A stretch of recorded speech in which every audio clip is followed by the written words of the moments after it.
Relaya Venth stood tall, though the courtroom's echoing silence weighed down her shoulders. Her hands were bound in ceremonial silver cuffs, the final indignity after 3 weeks of a trial that felt more like theater than justice. By decree of the Planetary Council, Overseer Calix intoned, his voice flat, Relaya Venth is found guilty of sedition and treason.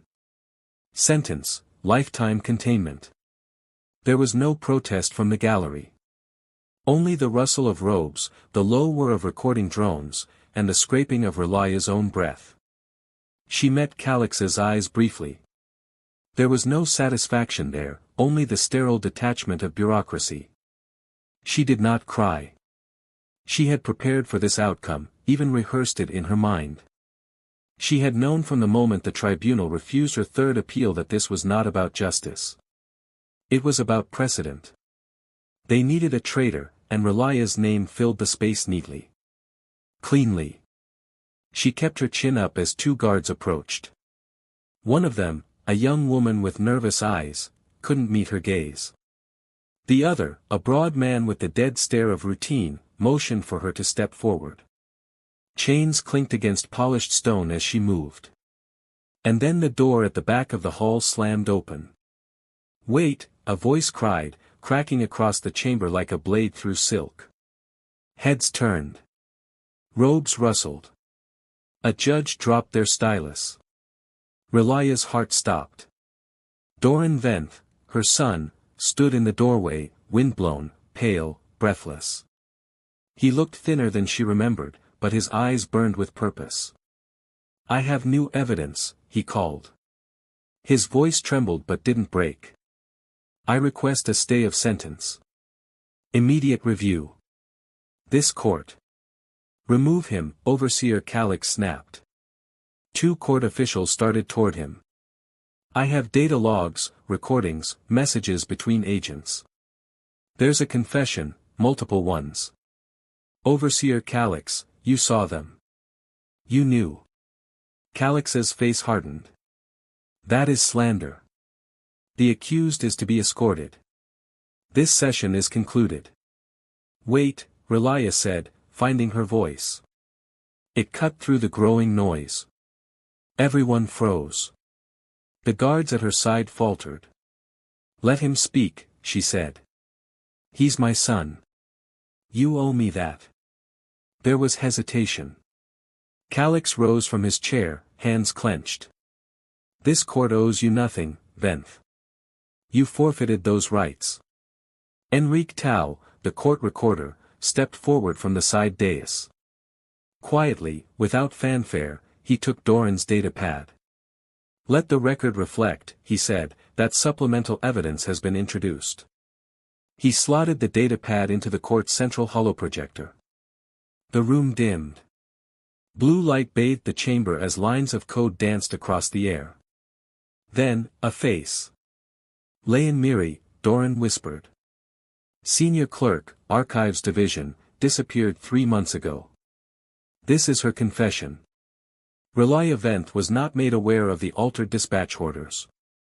Counselor Calix authorized the deletion of original command entries.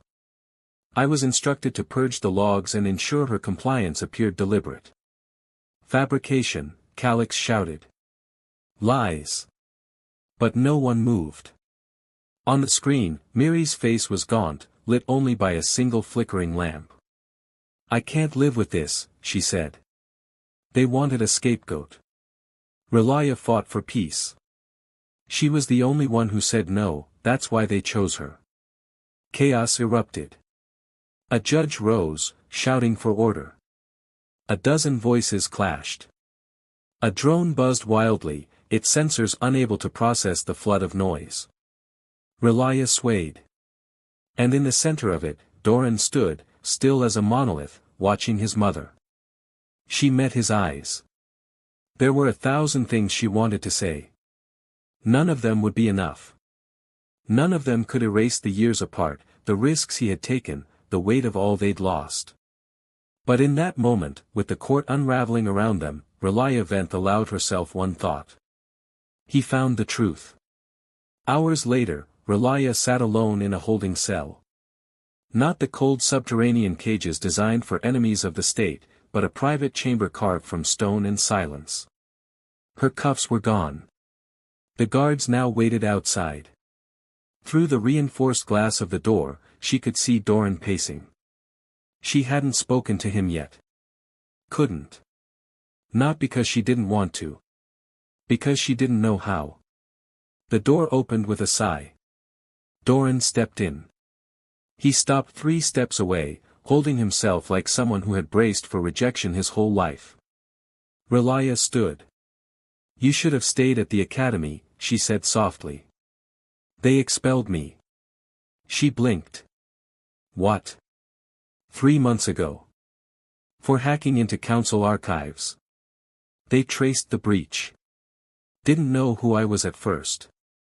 But they figured it out." Relia lowered herself into the chair behind her. "You risked everything." "So did you," he said. "For 100 strangers who never knew what you saved them from." Silence stretched. Doran moved closer. "I spent a year thinking I'd never see you again," he said. "But I found Leyen. She told me everything. I tracked old transmissions, cross-referenced directives. I broke a few laws." Relia finally smiled. "I taught you well." They both laughed. Quiet, fragile. The sound of something long buried beginning to live again. "There's more," Doran said. "Enrique thinks we can push for a tribunal review. Full investigation." Relia looked at her hands. "Do you think they'll let the truth live?" He sat beside her. "They might not. But now the world has seen it. And that matters." She reached for his hand. It was trembling. "You were always meant for better things than this," she said. "Then let me make it better," he whispered. And in the silence that followed, Relia Venth knew, her trial wasn't over. It had only just begun. Outside the tribunal walls, the city of Kairos moved as if nothing had changed. Its towers shimmered under morning fog, transport trams whispered along their tracks, and drones hummed overhead in predictable routes. Yet, for Relia and Doran, the world was cracked open. The past wasn't buried anymore, it was clawing its way back up. Doran hadn't slept. Not really. He sat on the edge of a narrow bunk inside Enrique Tal's spare apartment, head buried in a mess of data chips, files, and folded paper notes. Each piece was a thread, and he was the needle threading through a web of sabotage, lies, and silence. "This one," he murmured, tapping a grainy security still, "look at the timestamp. It's after the dispatch log supposedly signed by my mother. But here, she's already been restricted from comm access. Someone else logged it." Enrique stood nearby, pouring stimroot tea into 2 cracked cups. "You'll need more than inconsistencies, Doran. You need a breach. A name. Someone who did more than just follow orders." "I have a name," Doran said, and turned the next slide. Leyen Miri. Her confession had shaken the tribunal, but it wasn't enough. Calix and his allies would spin it. Make her sound unstable. They needed more. A direct link. Proof that Relia was cut out on purpose. And more than that, they needed someone willing to say it on record. "She fled to Nerith Quadrant," Enrique said, sipping his tea. "Small commune near the Salt Valleys. Hasn't spoken to anyone since. Not even old colleagues." "I have to go," Doran said. "They'll follow you. I'll be careful. You'll be lucky." Relia stood at the narrow window of her new quarters, a guest of the state while the tribunal reviewed the case. Not a prisoner, not exactly, but far from free. Her view was a controlled illusion, sculpted gardens, still ponds, quiet wind. She hated it. Too perfect. Too silent. Behind her, a knock. The door opened. "You've been summoned," said a soft voice. She turned. It was Overseer Jonan, younger than Calix, quieter, and far more dangerous. His kindness felt engineered. What now? A private council meeting. A chance to explain yourself. I've explained. Then explain again. Relaya followed him into a chamber of light and shadow. Half the council present, the rest hidden behind encrypted feeds. Your son, said one of the figures, a woman with pale eyes and a voice like wind over ice, has caused unrest. My son has revealed the truth. Truth, Jonan echoed. Or curated performance. The public believes what entertains them. What enrages them. So lie to them better. Control is not lying. Relaya stared him down. You think you can contain this? Can we not? A beat. What do you want from me? She asked. To stay quiet, said the woman. Let it pass. The boy will tire. The people will forget. We can even let you go. A quiet life. Far from the capital. Relaya almost laughed. I spent years keeping quiet. Never again. The trip to Nerith was unmarked, slow, and sleepless. Doran kept to shadows, hitching rides in cargo trams and hiking the final stretch through the salt valleys on foot. The commune shimmered ahead of him, domes of aged plastic and worn solar sheeting, like turtle shells under the morning sun. He found Leyen in the third dome. Alone. Older than her file suggested. Thinner. She opened the door and stared at him a long time before speaking. You shouldn't be here. I know. They'll trace you. Probably. You brought food? He nodded and held up a satchel. And a purifier tab. She let him in.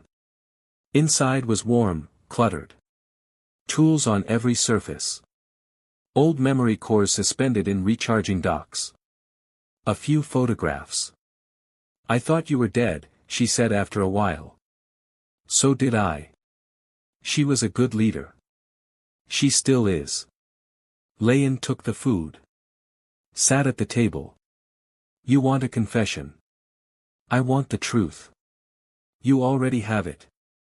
Not in the tribunal's eyes. Not in the public's.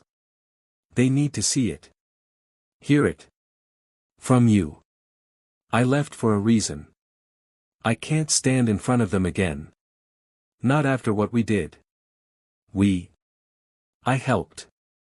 I didn't question the orders. But you spoke. You recorded that confession. It changed everything. Not enough. It can be. He reached into his pack. Placed a portable emitter on the table. Pressed record. Leyen stared at it. You could die, she said. So could you. And if no one listens? Then we go louder. She looked at him again, longer this time. You sound like her. In Kairos, Enrique waited. He monitored the feeds, dodged surveillance, and spread data leaks in increments. Public sentiment was shifting. But slowly. The council moved faster. Calix returned to the capital. The tribunal was suspended pending review. For security reasons. Relaya was placed under observation. Her movements restricted. Doran returned with Leyen's new testimony. The public broadcast went live the next day. It included her face. Her voice. Her grief. Then the council responded. With silence. No denial. No confirmation. No response. It was worse than rage. Relaya knew what it meant. They were preparing something bigger. That night, Relaya walked the balcony of her quarters. The city glowed below. Doran found her there. It's not enough, he said. It never is. What do we do? We dig deeper. Into what? Into the networks. The private archives. Council backups. There's always more. Someone always hides more. He looked at her. You're not afraid. She turned to him, brushing a hand through his hair. I'm terrified. But I won't let fear stop me again. Across the city, behind encrypted doors, Overseer Calix addressed the True Council, 7 hidden figures, each representing a power sector, none of whom had ever been named publicly. She won't stop, Calix said. And the boy's influence grows. Then remove them, said one. We tried exile once, said another. Look what it earned us. This time, Calix said, we make it final. Clean. Of course. The first attempt came at night. An explosion in the corridor near Relia's quarters. A gas leak, they said. Emergency seals held. No one hurt. Doran wasn't fooled. He pulled her out of the complex within hours. By dawn, they were gone. Into the Undercity. Where names didn't matter and truths clung to walls like mold. There, among the forgotten, Relia found allies. Old ones. Former contacts from her days in diplomacy. Code breakers. Runners. Whisperers. The resistance wasn't new. It had just been quiet. Now, it stirred. In the tunnels beneath Kalairos, mother and son worked by lamplight. We need everything, Relia said.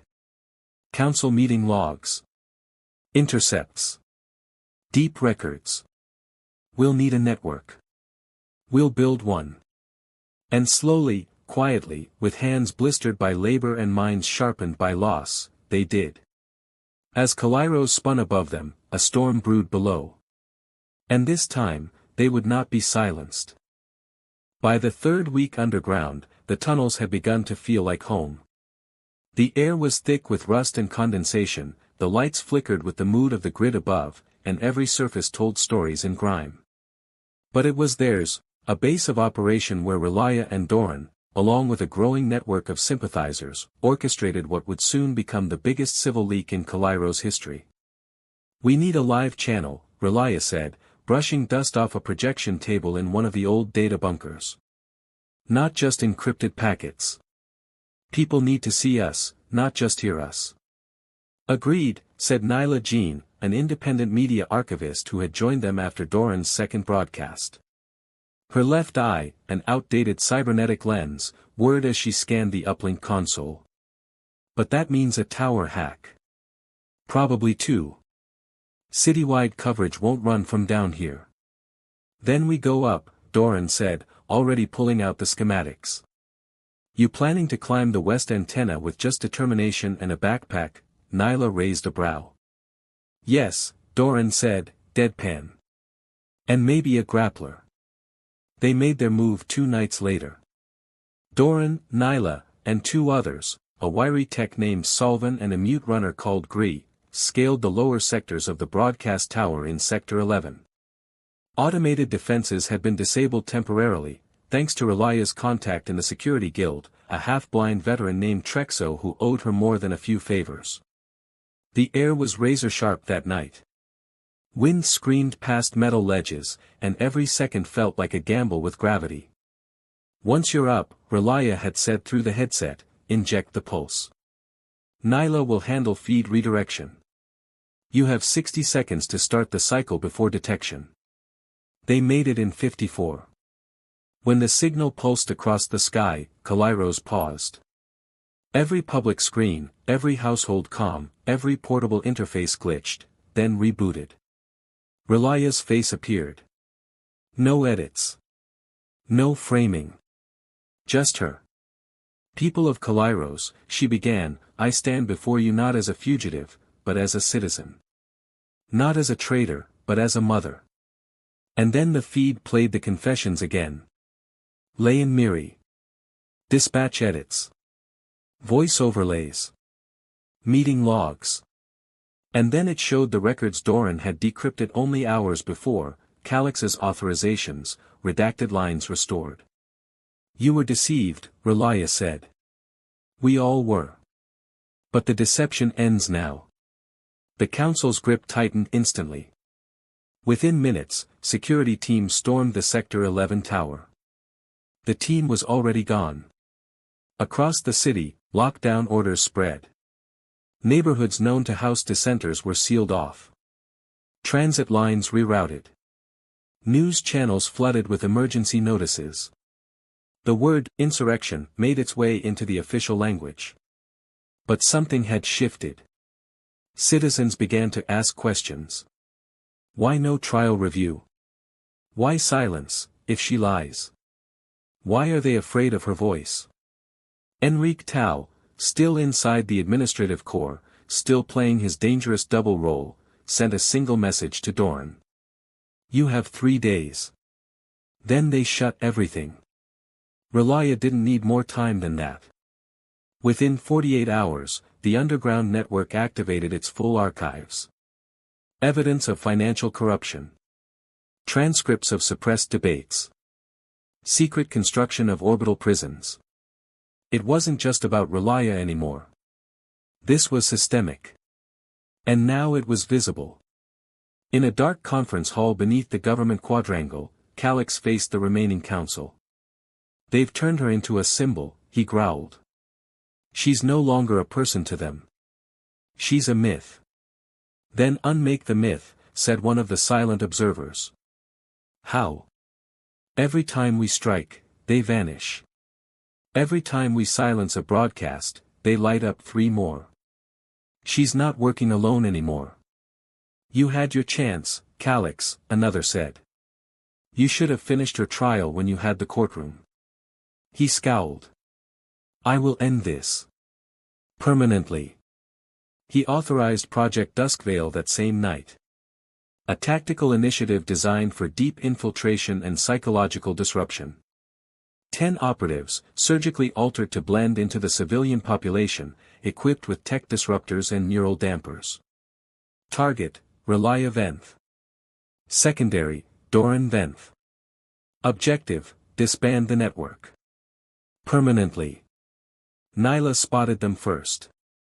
They're not from here, she whispered, watching 2 plain-faced men loiter at the edge of the East Tunnel Market. Too polished. Too symmetrical. Relaya nodded. Duskvale. How do you want to play it? We let them follow. Then we close the trap. 2 nights later, they lured the operatives into the old freight tunnels beneath Calairo's port. The echo down their killed communications, the lights blinked like drunk fireflies, and the walls muffled screams too well. Solvan rigged the grid. Doran and Gree baited the path. Relaya stood waiting at the end, hands empty. The first Duskvale agent stepped forward. You should have vanished when you had the chance. I did vanish, she said. Just not in the way you expected. And then Solvan triggered the seal. Electromagnetic locks slammed shut. Conduits flared. The entire grid collapsed around the team, not killing them, but frying every piece of tech they carried. They were left blind. Deaf. And surrounded. We're not killers, Relaya said, stepping into the light. But we're done being prey. By morning, recordings of the failed Duskvale strike leaked across every sector. And the city changed. Not in riots. Not in chaos. In defiance. Citizens refused curfews. Neighborhoods began sharing data openly. Anonymized hubs popped up overnight, rerouting council surveillance. The myth of Relaya became something more, a movement. And at its heart was truth. Not vengeance. Just truth. The council made one last move, emergency dissolution of the tribunal. An emergency military governance declared. But the people did not obey. On the 4th morning, tens of thousands gathered before the tribunal gates. Silent. Unmoving. Holding nothing but candles and data pads. Inside, Enrique stood alone before the central transmission core. He tapped his badge. Stream live. And Relaya stepped onto the dais. You tried to erase me, she said. But the people restored me. You tried to burn the truth. They carried its ashes into flame. This is not rebellion. This is remembrance. The feed cut. But it was too late. Every corner of Kalairos already echoed with her words. 2 days later, Overseer Calix vanished. No record. No trace. Many assumed self-exile. Others whispered of internal betrayal. A provisional council formed. Enrique was named interim speaker.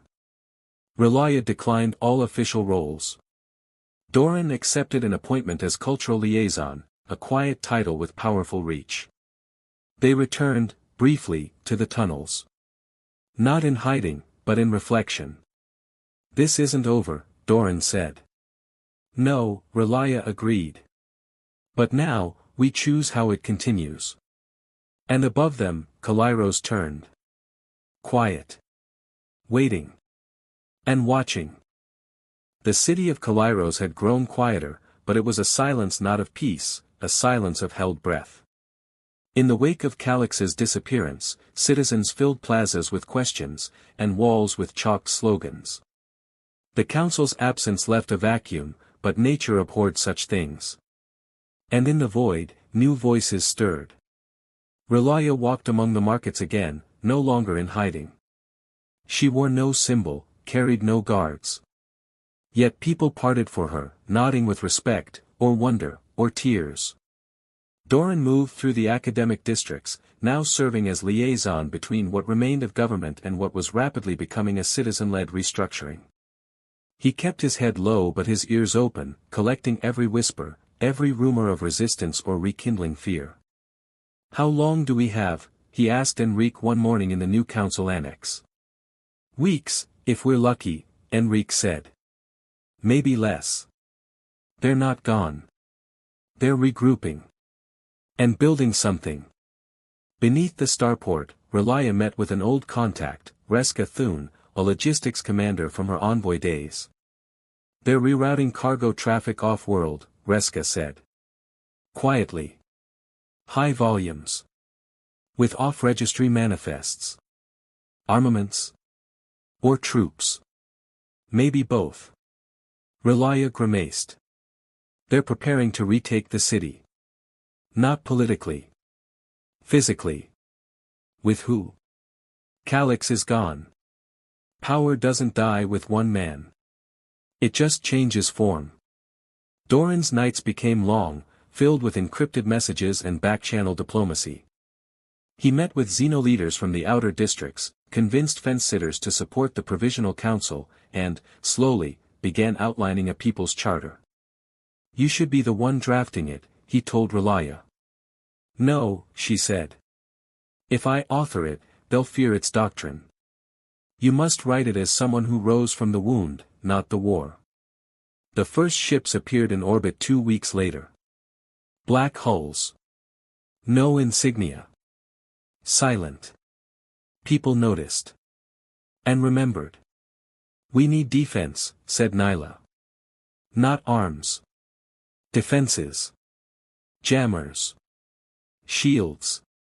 Visibility breakers. Something that buys us time." "I have friends," said Gree, speaking for the first time. Her voice was low, roughened by years of silence. "They owe me. They build things. They can help." No one asked why she'd never spoken before. They just listened. Within days, the city shifted again. Drones began to patrol not under order, but under citizen command. Data archives were mirrored in every school, every market. Power cells were distributed to every home. Not for war. For resilience. Relia stood on the old tribunal balcony, looking out at the city she once fought to preserve. "They will come for us," she said to Doran, who stood beside her. "Let them come," he replied. "We won't give them what they expect." And what do they expect? Rage. Chaos.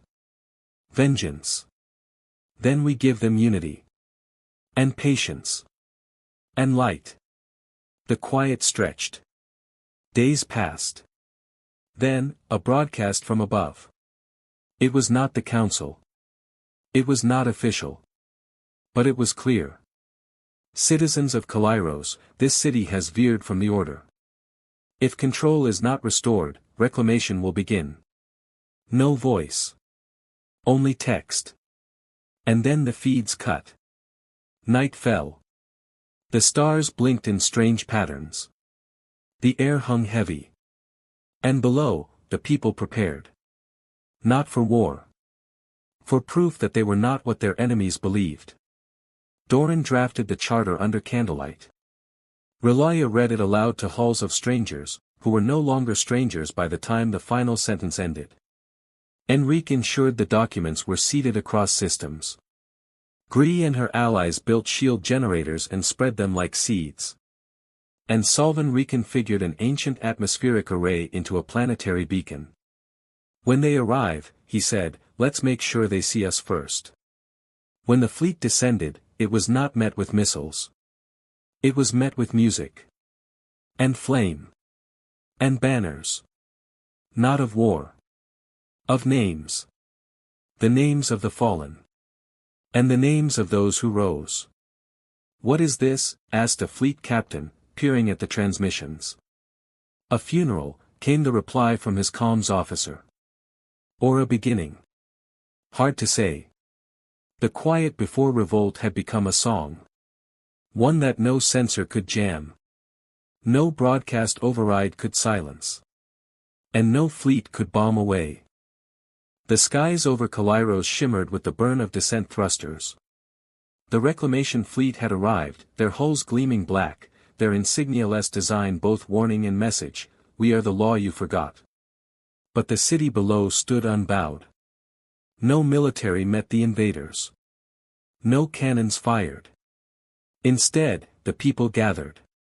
They stood in plazas, on rooftops, at intersections, holding datapads aloft like lanterns. On the screens, names. Faces. Stories. The fallen. The silenced. The exiled. And those who had returned. From orbit, the displays formed a mosaic. An organic broadcast. Living proof of unity. Relia stood atop the old central spire, wind whipping her cloak, her voice transmitted through every open channel. This is not defiance. This is memory. We do not raise weapons. We raise truth. Fleet Command watched the transmission from the control bridge of the flagship, designated only as Arc 7. Commander Aussies, an aging veteran of border conflicts, leaned back in his chair. They knew we were coming. We expected resistance, his aide said. This is something else. A trick? No, a revelation. Enrique Tal paced in the Provisional Council chamber, flanked by Xeno representatives and civic leaders. They want a reason to act, he said. Any excuse. An attack, a panic. We won't give them one, Doran replied, setting down a freshly printed copy of the charter. But we will give them an invitation. He sent the charter to Arc 7. Within minutes, a response returned, we request a parley. The meeting took place in the open-air garden of the old tribunal grounds. A space once reserved for ceremony now bore the trappings of rebirth. Overgrown vines, children's laughter in the distance, and a single round table. Relia and Doran stood on one side. Aussies, flanked by two observers, on the other. You've destabilized one of the inner sectors, Aussies began. Whether justified or not, that concerns the greater union. What you call destabilization, Relia said, we call correction. You dismantled a government. We removed a lie. And the people followed you. They walked beside me. They followed the truth. Aussies studied them both. You realize, if I transmit this charter to Central Command, they will see it as a declaration. Of independence, Doran asked. Of something worse. Of possibility. Relia said nothing. Just placed a memory crystal on the table. Inside it, every document. Every voice log. Every casualty record. The full story. Then let them see, she said. 24 hours later, the fleet held position. The charter had gone interstellar. Systems beyond Kairos began broadcasting their own questions. Their own doubts. And for the first time in a generation, silence fell not from control but from awe. Weeks passed. The fleet did not retreat, but it did not descend. Instead, envoys arrived. Quiet discussions began. Not demands. Conversations. Kairos bloomed. The charter became a foundational text. Not a constitution. Not a law. A reminder. That truth is not the weapon. It is the soil. Relaya declined office. She became a teacher. Her lectures packed the great halls. Not just humans. All kinds. She spoke not of victory, but of vigilance. Truth, she said in her first public address, is not a mountain. It is a garden. It must be tended, or it withers. Doran remained liaison. But more than that, he became a symbol of generational strength. A boy who walked back into the fire. Who didn't shout, but revealed. Children learned his name. Some named stars after him. Nyla Jean founded the new archive. Gree became head of civic defense. Salvan turned the atmospheric beacon into a museum. Each one, a petal in the bloom of a city reborn. And when, years later, Central Command officially recognized Kairos as a sovereign democratic sector, no parade followed. Just a quiet moment. A breath released. And a bloom, still growing. The last image. Relaya and Doran walking through a new garden on the edge of the city, hand in hand, surrounded by trees that once grew nowhere but dreams. And beneath those trees, names carved into roots. Not to mourn, but to remember. And to begin again.